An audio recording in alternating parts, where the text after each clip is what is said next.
اب کوئی اگر اپنے مشائخ کے مزارات کی طرف ننگے پہنچ جاتا ہے تو کیا ہے، آپ کے بزرگ بھی تو یہ کرتے رہے، حرج کیا ہے آخر؟ یا تو یہ کہیں وہابی، یا تو یہ بات کریں اہل حدیث، تو پھر تو بات ہو۔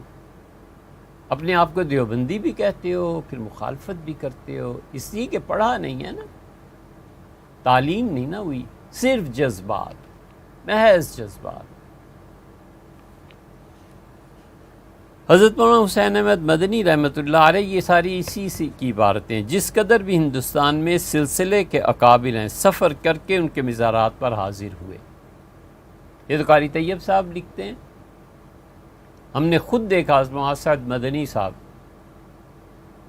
ملتان تشریف لے جا رہے تھے، لندن میں ایک ان کے مرید تھے، بارہا وہاں ان کی خدمت میں جانا ہوا، وہ آ رہے تھے ملتان، تو انہوں نے حضرت مولانا سعد صاحب کی دعوت اپنے یہاں کی تھی، تو راستے میں گاڑی پہ سفر ہو رہا تھا اور حضرت نے فرمایا کہ درمیان میں پاک پتن بھی ہے، وہاں بھی چلیں گے۔ بغیر کسی سان و گمان کے گاڑی پاک پتن گئی، حضرت رحمۃ اللہ علیہ کے مزار پہ، اور وہ کافی دیر وہاں بیٹھے رہے، دعا مانگی اور پھر تشریف لے گئے۔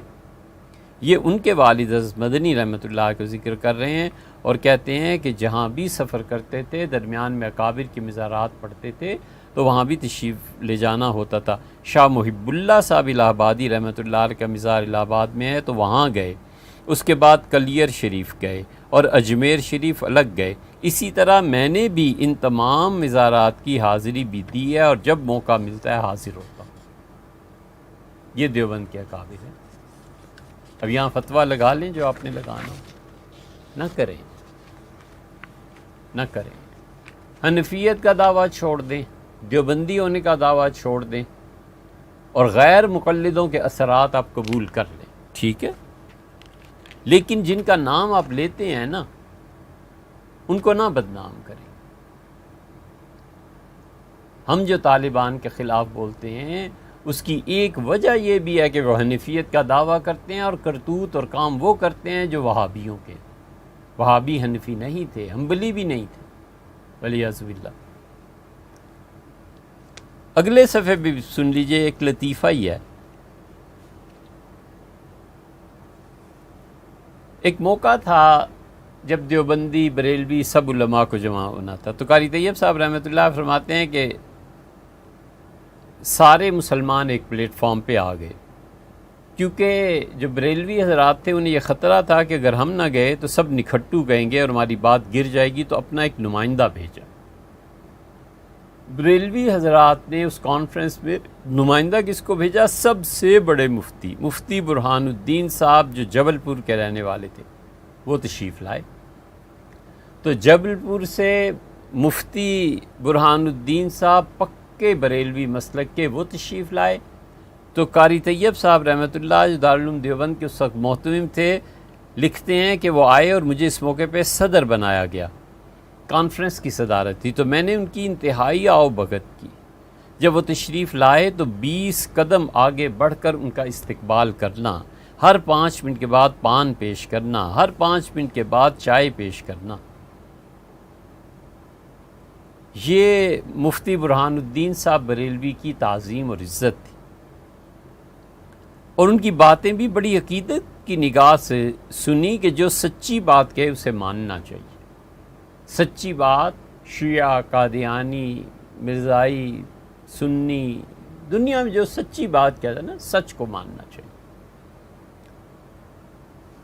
وہ بہت متاثر ہوئے۔ جب جلسہ ختم ہوا تو انہوں نے کہا میں نے سنا ہے آپ حج کے لیے جانے والے ہیں۔ میں نے عرض کیا ارادہ تو ہے۔ تو مفتی برہان الدین صاحب نے کہا کہ روضہ مبارک اقدس پہ میرا سلام پیش کر دیجیے گا۔ میں نے کہا انشاءاللہ ضرور پیش کروں گا۔ میں نے کہا کہ تکفیر تو ختم ہوئی، یعنی بریلوی حضرات جو ہمیں کافر کہتے ہیں وہ تو قصہ ختم ہوا نا۔ یہ لطیفہ ہے، کہتے ہیں کیوں؟ تو میں نے کہا کہ کسی کافر کے ذریعے روضہ مبارک پر کوئی تھوڑے ہی سلام بھجوائے گا کہ مفتی برہان الدین صاحب اگر ہم کافر ہیں دیوبند والے تو کوئی کسی کافر کو کہے گا کہ جا کے سلام میرا بھی پیش کرنا؟ اس کا مطلب ہے کفر کا فتویٰ تو آپ کی طرف سے ہم پہ ہٹ گیا۔ غرض باہم ملنے سے سینکڑوں شبہات رفع ہوتے ہیں، بہت سے منافع ان کے یہاں ہیں جن سے ہم محروم ہیں، اور بہت سے منافع ہمارے یہاں ہیں جن سے وہ محروم ہیں۔ رلے ملیں گے تو ایک دوسرے سے فائدہ تو اٹھائے گا، رلے ملے تو ایک دوسرے سے فائدہ تو اٹھائے گا۔ یہ ہے دیوبند کا مزاج، اور یہ ہے دیوبند کا مسلک، اور جو اکابر کرتے ہیں۔ اس لیے وہاں کے سیاسی حالات بھی ہم سے مختلف ہیں۔ یہاں جو دیوبند کی طرف نسبت اور یہ اور اس طرح کی چیزیں، اور پھر اس پہ لوگوں کو لڑانا اور امت کو ٹکڑے کرنا، یہ دیوبند کا مزاج نہیں رہا۔ اسی لیے ہم سب کے لیے بہت بڑی ایک مثال دارالعلوم کراچی ہے۔ کبھی آپ نے دیکھا ہے وہ جذباتی تحریکات میں اٹھے ہوں، کبھی نعرے لگائے ہوں، کبھی کفر اسلام کے جھگڑوں میں پڑے ہوں؟ کچھ نہیں، ایک طرف بس اپنا کام کرنا، علمی کام، تحقیقی کام، وہ کام اور وہ فکر جس سے اللہ اور اس کے رسول صلی اللہ علیہ وسلم کا قرب حاصل ہوتا ہو، یہ کام کرنے چاہیے۔